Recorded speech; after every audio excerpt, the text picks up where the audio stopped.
How a small spark can start a global war. The playground fight.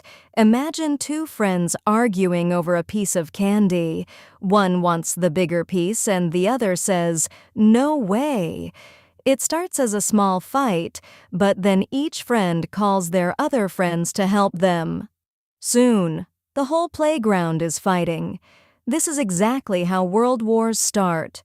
A tiny spark creates a giant mess because everyone takes sides.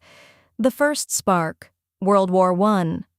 In 1914, that spark was a single gunshot in a city called Sarajevo.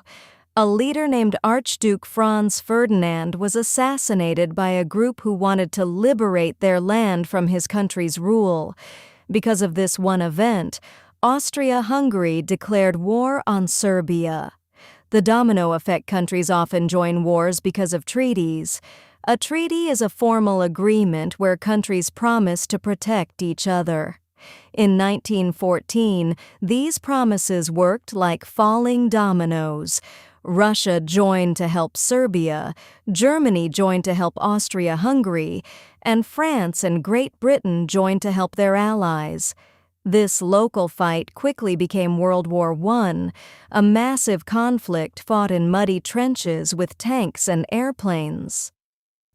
When the war ended in 1918, a peace agreement called the Treaty of Versailles was signed. However, this treaty was very hard on Germany.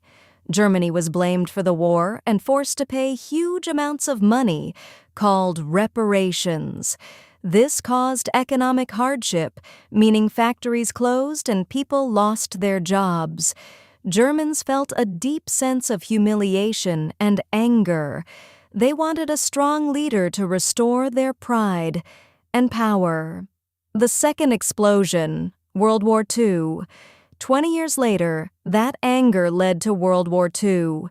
In 1939, Germany invaded Poland.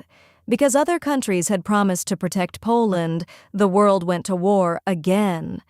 This time the fighting involved almost the whole planet, with two main sides, the Axis powers and the Allied powers. It was the largest war in history and ended in 1945 after reshaping the entire modern world. Why history matters today. Today, when people see nations fighting in places like the Middle East, they get worried. They remember that a small argument over treats can grow into a global crisis if alliances are involved. Some people even fear a World War III because they are afraid that history might repeat itself.